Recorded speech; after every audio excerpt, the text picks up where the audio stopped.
ನಮಸ್ಕಾರ ಸ್ನೇಹಿತರೆ, ಇವತ್ತಿನ ಶ್ರೀ ಗೌರಿ ಧಾರಾವಾಹಿಯ ಸಂಚಿಕೆಗೆ ಸ್ವಾಗತ. ಮಂಜು ಮತ್ತು ಕಿಟ್ಟು ಹೋಟೆಲಲ್ಲಿ ಇರುವಾಗ ಅಲ್ಲಿ ಶರಣ ಬರ್ತಾನೆ. ಹೇ ಮಂಜ, ನನಗೊಂದು ಟೀ ಹೇಳೋ.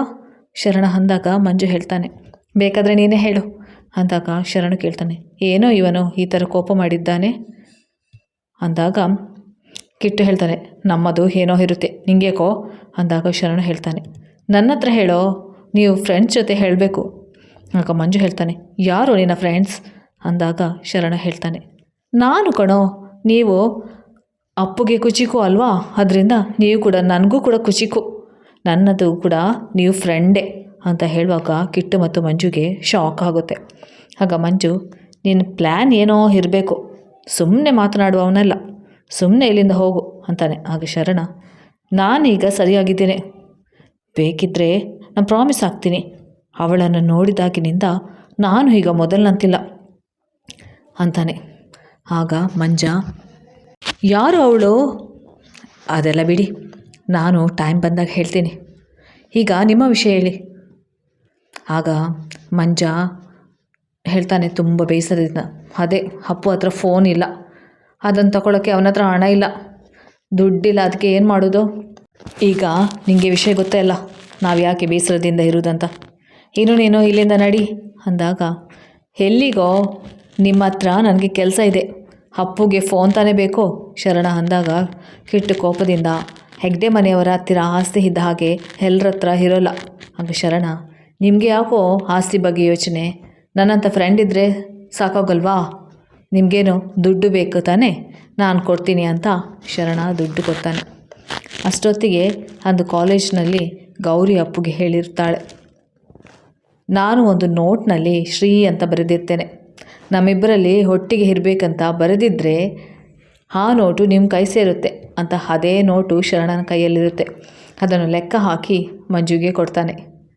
ಇತ್ತ ಕಡೆ ಮಂಗಳಮ್ಮ ಗೌರಿಗೆ ಬೈಯೋಕ್ಕೆ ಶುರು ಮಾಡ್ತಾರೆ. ಯಾಕೆ ಗೌರಿ, ಅಪ್ಪು ಮದುವೆ ವಿಷಯ ಕೇಳಿ ನಾಳೆಗೆ ಕೆಟ್ಟು ಹೋಯ್ತಾ, ನಂಬಿಕೆ ಬರುತ್ತಿಲ್ವಾ, ಮಕ್ಕಳ ಜೀವನದಲ್ಲಿ ಏನೇನೋ ನಡೆಯುತ್ತಿದ್ದರೆ ಅಮ್ಮಂದಿರು ಸುಮ್ಮನಿರೋಕ್ಕೆ ಆಗೋಲ್ಲ, ನಮ್ಮ ಕಷ್ಟ ನಿನಗೇನು ಅರ್ಥ ಆಗುತ್ತೆ, ನಿನಗೂ ಒಂದು ಅಮ್ಮ ಇದ್ದರೆ ಇದೆಲ್ಲ ಅರ್ಥ ಆಗುತ್ತೆ ಅಂತ ದೊಡ್ಡದಾಗಿ ಕಿರಿಸ್ತಾರೆ. ಗೌರಿ ಅವಕ್ಕಾಗಿ ದುಃಖ ಪಡ್ತಾಳೆ. ಮಂಗಳಮ್ಮನಿಗೆ ಬೇಸರ ಆಗುತ್ತೆ. ಅಯ್ಯೋ ದೇವ್ರೆ, ನಾನು ಏನೆಲ್ಲ ಹೇಳಿದೆ, ಕೋಪದಲ್ಲಿ ಬೈದು ಬಿಟ್ಟೆ, ಗೌರಿ ನಾನು ಕ್ಷಮಿಸಿಬಿಡಮ್ಮ, ಅದು ನಾನು ನಿನ್ನ ನೋವು ಮಾಡುವ ಉದ್ದೇಶ ಇರಲಿಲ್ಲ, ನೀನು ಕಣ್ಣೀರು ಹಾಕಬೇಡ, ಸಂಜೆ ಹೊತ್ತು ಹೆಣ್ಮಕ್ಳು ಕಣ್ಣೀರು ಹಾಕಬಾರ್ದು, ನಂದೇ ತಪ್ಪು ಗೌರಿ, ನೀನು ಗಟ್ಟಿಗಿತ್ತಿ, ನಾನು ಬಾಯಿ ತಪ್ಪಿನಿಂದ ಹೇಳಿದ ಮಾತುಗಳನ್ನೆಲ್ಲ ಮನಸ್ಸಿಗೆ ಹಾಕಬೇಡಮ್ಮ, ನಾನು ಹೇಳೋಕ್ಕೆ ಬಂದದ್ದು ಹಾಗಲ್ಲಮ್ಮ, ನಾನು ಹೇಳಿದ್ದು ನಿನಗೆ ಅಮ್ಮ ಇದ್ದಿದ್ದರೆ ಕಷ್ಟಗಳೆಲ್ಲ ಅರ್ಥ ಆಗ್ತಿತ್ತು ಅಷ್ಟೇ ಅಮ್ಮ ಅಂದಾಗ ಗೌರಿ ಅಮ್ಮನ ನೆನೆದು ದುಃಖಿಸ್ತಾಳೆ. ಆಗ ಗೌರಿ, ಆಂಟಿ, ಅಮ್ಮ ಇಲ್ಲದೆ ಹೋದರೂ ಅವಳಿಂದ ತಿಳ್ಕೊಬೇಕಾಗಿರೋದನ್ನೆಲ್ಲ ನಾನು ಅಪ್ಪನಿಂದ ತಿಳ್ಕೊಂಡಿದ್ದೇನೆ, ಅಜ್ಜ ಅಜ್ಜಿ ಎಲ್ಲರೂ ಇರುವ ಮನೆಯಲ್ಲಿ ಬೆಳೆದಿದ್ದೇನೆ, ನಾನು ಅಮ್ಮಂದಿರ ಮನಸ್ಸುಗಳನ್ನೆಲ್ಲ ಎಲ್ಲರ ಮನಸ್ಸನ್ನು ತಿಳಿದುಕೊಳ್ಳೋ ಮನಸ್ಸು ನನಗೆ ಅಪ್ಪ ಕೊಟ್ಟಿದ್ದಾರೆ. ಆಗ ಮಂಗಳಮ್ಮ ಗೌರಿಯ ಕೈ ಹಿಡಿದು, ನಾನು ಹಾಗಲ್ಲ ಗೌರಿ ಹೇಳಿದ್ದು, ನಾನು ಇಲ್ಲ ಅಂತ ಹೇಳ್ತಿಲ್ಲ.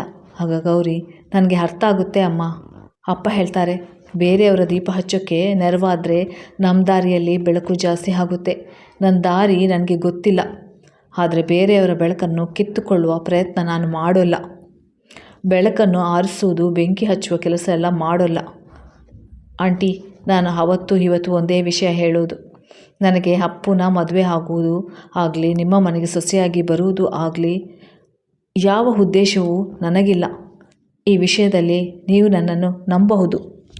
ಆಗ ಮಂಗಳಮ್ಮ ಖುಷಿಯಿಂದ, ಗೌರಿ, ನೀನು ಈ ಮಾತನ್ನು ದೇವಸ್ಥಾನದಲ್ಲಿ ಹೇಳ್ತಾ ಇದ್ದೀಯಾ, ಕೊಟ್ಟಿರೋ ಮಾತನ್ನು ತಪ್ಪೋಲ್ಲ ತಾನೇ ಅಂದಾಗ ಗೌರಿ, ಆಂಟಿ, ರಘುರಾಮ್ ಹೆಗ್ಡೆ ಮಗಳು ಕೊಟ್ಟ ಮಾತನ್ನು ಯಾವತ್ತೂ ತಪ್ಪೋಲ್ಲ, ನೀವು ನಿಮ್ಮ ಮಗನಿಗೆ ಒಳ್ಳೆ ಕಡೆ ಸಂಬಂಧ ನೋಡಿ ಮದುವೆ ಮಾಡಿ, ನನಗೆ ಅದು ಖುಷಿ ವಿಚಾರನೇ.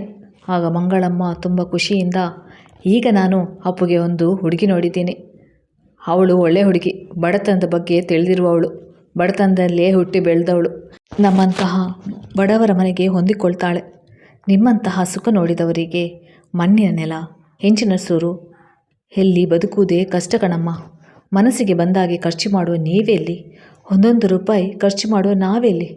ಇದೆಲ್ಲ ನಿಮ್ಮ ಮನಸ್ಸಿಗೆ ಹಿಂಸೆ ಆಗುತ್ತೆ. ಇದೆಲ್ಲ 1, 2, 3 ದಿನದ ಮಾತಲ್ಲ, ಜೀವನ ಪೂರ್ತಿ ಇರಬೇಕಾದದ್ದು. ಅದಕ್ಕೆ ನಮ್ಮಂಥವರೇ ಸರಿ. ಆಗ ಗೌರಿ, ನನಗೆ ಇದೆಲ್ಲ ಅರ್ಥ ಆಗುತ್ತೆ. ಅಪ್ಪು ಒಳ್ಳೆಯದಕ್ಕೆ ತಾನೇ ನೀವು ಈ ನಿರ್ಧಾರ ಮಾಡಿರೋದು. ಆಂಟಿ, ನನಗೂ ಅದೇ ಬೇಕು. ಅಪ್ಪು ಯಾವತ್ತೂ ನೀವು ಹಾಕಿದ ಗೆರೆ ದಾಟಿದವನಲ್ಲ. ಇವಾಗೇನು ಸಣ್ಣ ತಪ್ಪು ಮಾಡಿಬಿಟ್ಟಿದ್ದಾನೆ, ಅವನನ್ನು ಕ್ಷಮಿಸಿ. ಆಗ ಮಂಗಳಮ್ಮ, 10 ವರ್ಷದವನಿದ್ದಾಗಲೇ ಅವನೆಲ್ಲ ತ್ಯಾಗ ಮಾಡೋಕ್ಕೆ ಶುರು ಮಾಡಿದ್ದಾನೆ. ಈ ಮನೆಗೋಸ್ಕರ, ಅವನ ತಂಗಿಗೋಸ್ಕರ ಎಲ್ಲ ಮಾಡಿದ್ದಾನೆ. ಅವನ ಹೆಂಡತಿಯಾಗಿ ಬರುವವಳು ಕೂಡ ಅವನ ಎಲ್ಲ ಜವಾಬ್ದಾರಿಗಳನ್ನು ನಿಭಾಯಿಸಬೇಕು. ಇದು ನನ್ನ ಸ್ವಾರ್ಥ ಅಂತ ತಿಳ್ಕೊ. ಆಗ ಗೌರಿ, ನಿಮ್ಮ ಮಗ ಖುಷಿಯಾಗಿ ಇರ್ತಾನೆ ಆಂಟಿ. ಆಗ ಮಂಗಳಮ್ಮ, ಇದನ್ನೆಲ್ಲ ಅರ್ಥ ಮಾಡಿಕೊಂಡಿದ್ದಕ್ಕೆ ಅದೇನೋ ಹೇಳ್ತಾರಲ್ಲ, ಥ್ಯಾಂಕ್ಸ್ ಅಂತ ಹೇಳ್ತಾಳೆ. ಗೌರಿ, ಇನ್ನೊಂದು ಸಹಾಯ ಮಾಡ್ತೀಯಾ? ಅಪ್ಪುಗೆ ಹುಡುಗಿ ನೋಡಿದ್ದ ವಿಷಯ ಯಾರಿಗೂ ಹೇಳಬೇಡ, ಇದು ನಿನ್ನ ಹತ್ರನೇ ಇರಲಿ. ಆಗ ಗೌರಿ ಆಯಿತು ಅಂತಾಳೆ. ಮಂಗಳಮ್ಮ ಅಲ್ಲಿಂದ ಹೊರಟು ಹೋಗ್ತಾರೆ. ಗೌರಿ ಆ ಕಾರ್ಡ್ ಬಗ್ಗೆ ಯೋಚಿಸ್ತಾಳೆ. ಇತ್ತ ರಮ್ಯಗೆ 2 ಹುಡುಗರು ಅಪ್ಪು ಬಗ್ಗೆ ಹೇಳ್ತಾರೆ. ರಮ್ಯಾ ಅವಸರದಿಂದ ಹೋಗುವಾಗ ಸೇವಂತಿ ಕೇಳ್ತಾಳೆ, ಎಲ್ಲಿಗೆ ಹೋಗ್ತಾ ಇದ್ದೀಯಾ? 10 ನಿಮಿಷ, ಇಲ್ಲೇ ಹೋಗಿ ಬರ್ತೇನೆ ಅಂತ ಓಡಿ ಹೋಗ್ತಾಳೆ. ಆಗ ಅರ್ಚನ ಕೂಡ ಅವಳನ್ನು ಫಾಲೋ ಮಾಡಿ ಹೋಗಬೇಕು ಅಂತ ಅನಿಸುವಷ್ಟರಲ್ಲಿ ತಂಗಿ ಬಂದು, ಅಚ್ಚು, ನನಗೆ ನಿನ್ನ ಮೇಕಪ್ ಎಲ್ಲ ತೋರಿಸು, ನನಗೆ ಈಗಲೇ ಬೇಕು ಅಂದಾಗ ಅರ್ಚನಾ, ಬಿಡು ನನ್ನ ಕೈ, ಅದು ಎಲ್ಲಿಗೂ ಓಡಿ ಹೋಗೋಲ್ಲ ಅಂತ ರಮ್ಯಾ ಹಿಂದೆ ಓಡ್ತಾಳೆ. ಅರ್ಚನಾ ಹೊರಗೆ ಬಂದು ರಮ್ಯಾನ ಹುಡುಕ್ತಾಳೆ. ಅವಳು ಸಿಗದಿದ್ದಾಗ ಕೋಪಗೊಳ್ಳುತ್ತಾ ಇರ್ತಾಳೆ. ಇತ್ತ ಕಡೆ ಶರಣ್ ಹಣ ಹಿಡಿದು ಮಂಜನಿಗೆ ಮತ್ತು ಕಿಟ್ಟನಿಗೆ ಹಣ ತೆಗೆದುಕೊಳ್ಳಲು ಒತ್ತಾಯಿಸ್ತಾನೆ. ಇದರಿಂದ ಮೊಬೈಲ್ ತಗೊಳ್ಳಿ ಅಂತಾನೆ. ಇಬ್ಬರು ಬೇಡ ಬೇಡ ಅಂತಾರೆ. ಸರಿ ಅಂತ ಶರಣ್ ನಿಮಗೆ ಒತ್ತಾಯ ಮಾಡೋಲ್ಲ ಅಂತ ಹೇಳಿ ಹೋಗ್ತಾನೆ. ಕಿಟ್ಟು ಹೇಳ್ತಾನೆ, ಇವನನ್ನು ನಂಬಲೇಬಾರ್ದು, ಇವನ ವಿಷಯ ಅಪ್ಪುಗೆ ಹೇಳಬೇಕು. ಅಷ್ಟು ಹೊತ್ತಿಗೆ ರಘುರಾಮ್ ಹೆಗ್ಡೆ ಕಾಲ್ ಬರುತ್ತೆ ಮಂಜುನ ಮೊಬೈಲ್ಗೆ. ಗೌರಿ ತನ್ನ ಸ್ಕೂಟಿಯಲ್ಲಿ ಯೋಚನೆ ಮಾಡಿಕೊಂಡು ಬರ್ತಾ ಇರ್ತಾಳೆ. ಆಗ ಅದೇ ದಾರಿಯಲ್ಲಿ ರಮ್ಯಾ ಅಳುತ್ತಾ ಓಡಿ ಬರ್ತಾ ಇರುವುದನ್ನು ನೋಡ್ತಾಳೆ. ರಮ್ಯಾ ಮಾರ್ಗದಲ್ಲಿ ಅಳುತ್ತಾ, ಅಣ್ಣನಿಗೆ ಏನಾಗಿರ್ಬೋದು, ಯಾಕೆ ಈ ರೀತಿ ಮಾಡ್ತಾನೆ ಅಂತ ಅಳುತ್ತಾ ತನ್ನಷ್ಟಕ್ಕೆ ಮಾತನಾಡುತ್ತಾ ಓಡಿ ಹೋಗ್ತಾ ಇರ್ತಾಳೆ. ಆಗ ಗೌರಿ ಇದನ್ನು ನೋಡಿ, ಇವಳಿಗೆ ಇಷ್ಟೊತ್ತಿಗೆ ಯಾಕೆ ಓಡ್ತಾ ಇದ್ದಾಳೆ? ಇತ್ತ ಮಂಗಳಮ್ಮ ತನ್ನ ಕೋಣೆಯಲ್ಲಿ ಸೀರೆ ಜೋಡಿಸ್ತಾ ಇರ್ತಾರೆ. ಆಗ ಅಲ್ಲಿಗೆ ಬಂದ ಅರ್ಚನಾ, ಅಮ್ಮ ನೀನು ಎಲ್ಲಿದ್ದೀಯಾ? ನಾನು ಮನೆಯೆಲ್ಲ ಹುಡುಕಾಡಿದೆ. ಆಗ ಮಂಗಳಮ್ಮ ಕೋಪದಿಂದ, ನಮ್ಮ ಮನೆ ಏನು ಅಷ್ಟು ದೊಡ್ಡ ಇದೆಯಾ? 10 ಹೆಜ್ಜೆ ಇಟ್ಟರೆ ಎಲ್ಲ ಮುಗಿದು ಹೋಗುತ್ತೆ, ಅದಕ್ಕೆ ಇಷ್ಟೆಲ್ಲ ಹೇಳ್ತಾಳೆ. ಆಗ ಅರ್ಚನಾ ಭಯದಿಂದ, ಅದು ಸರಿ ಅಮ್ಮ, ಆ ಲೆಟ್ರ್ ಏನಾಯಿತು? ಗೌರಿ ಕೊಟ್ಟಿದ್ದು. ಆಗ ಮಂಗಳಮ್ಮ ಕೋಪದಿಂದ, ಅದರಿಂದ ನಮಗೆ ತುಂಬ ಉಪಕಾರವಾಗಿದೆ. ಆಗ ಅರ್ಚನೆಗೆ ಯಾವುದು ತಿಳಿಯುವುದಿಲ್ಲ. ಅಮ್ಮ, ಲೆಟರ್ ಏನು ಮಾಡಿರ್ಬೋದು ಅಂತ ಯೋಚಿಸಿ, ಅಮ್ಮ ಏನಾಯಿತು ಅಂದಾಗ, ಅದೆಲ್ಲ ಬಿಡು, ನಿನಗೆ ಈ ಸೀರೆ ಆಗ್ಬೋದಾ?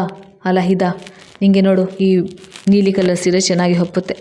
ಬೇಡ, ಈ ಪಿಂಕ್ ಕಲರ್ ಸೀರೆ ಹುಡು, ಇದಕ್ಕೆ ಬ್ಲೌಸ್ ಚೆನ್ನಾಗಿದೆ ಅಂದಾಗ, ನಾನು ಸೀರೆ ಹೊಡಬೇಕಾ? ನನಗೆ ಚೂಡಿದಾರ್ ಸಾಕು ಅಂದಾಗ, ಏನು ಬೇಡ, ನಾಳೆ ಪೂಜೆ ಇದೆ, ಅದಕ್ಕೆ ನೀನು ಸೀರೆ ಹೊಡಬೇಕು.